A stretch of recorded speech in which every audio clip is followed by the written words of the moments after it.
अस्सलाम वालेकुम friends, welcome back to top smartest drama serial Kaisi Teri खुदगर्जी में बाबा साहब ने शमशेर को जायदाद से आग कर दिया। शमशेर भी थाने पहुंच गया बाबा साहब के खिलाफ रिपोर्ट दर्ज करवाने, लेकिन वो रिपोर्ट दर्ज ना हो सकी। दूसरी तरफ महक को भी शमशेर की मोहब्बत पर अब यकीन आना शुरू हो गया है।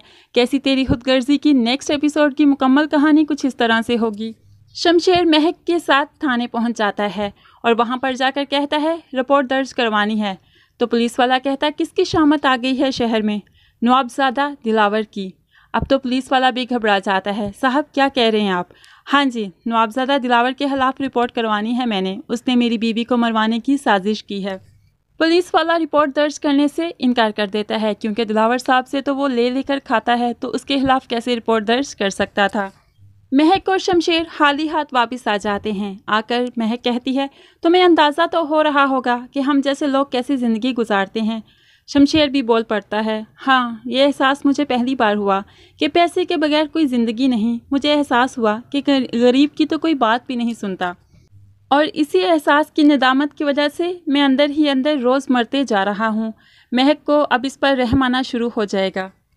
शमशेर की मां की ममता आहर उसे शमशेर के किराए के घर में खींची लाई। दारा के साथ शमशेर से मिलने आती है और कहती है कैसी ज़िद की है तुमने, चलो घर चलो। महक को भी साथ पकड़ो, ऐसी ज़िद नहीं करते, बड़ों से गलतियां हो जाया करती हैं।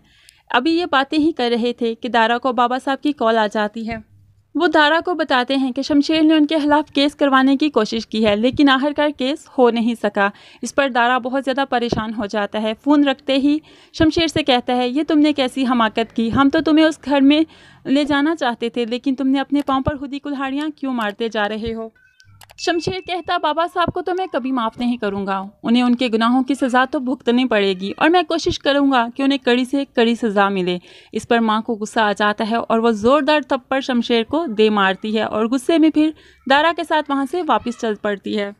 दारा जाते जाते भी भाई को समझाता है कि ये ज़िद छोड़ दो और वापस चलो, लेकिन शमशेर है कि बात को मानने के लिए तैयार ही नहीं।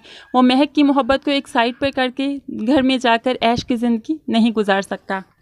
जैसे ही दारा और माँ घर पहुँचे, बाबा साहब वहीं पर बैठे हैं। मिल आई हो आखिरी बार अपने बेटे से? इस पर माँ परेशान हो जाती है। क्यों आखिरी बार क्यों?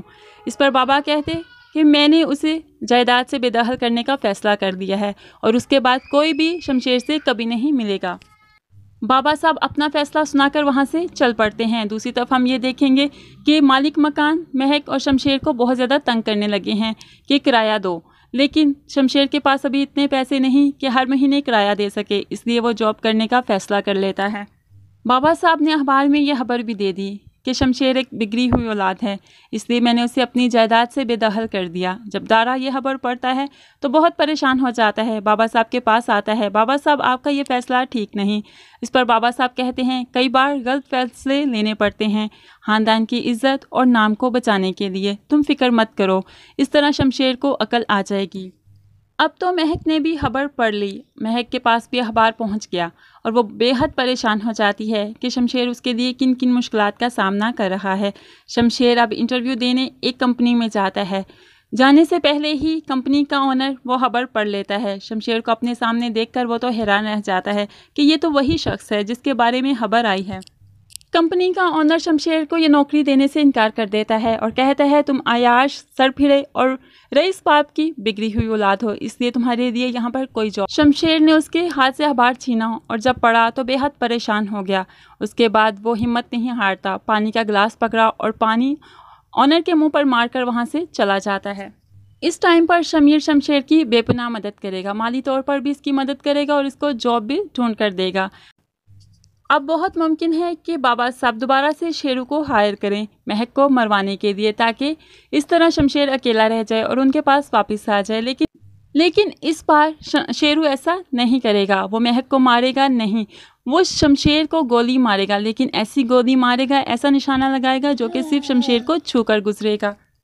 बेटे को कहीं गोली लग ना जाती, कहीं बेटा मर ही ना जाता है, ये ख्याल भी दिलावर साहब को हिलाकर रख देगा और वो अब दोबारा ऐसी हरकत करने के बारे में नहीं सोचेगा। यहाँ पर दिलावर साहब की मुझे लगता है कि अना टूट जाएगी। आपको क्या लगता है दिलावर साहब की अना कैसे टूटेगी? मुझे ज़रूर कमेंट्स में बताइएगा।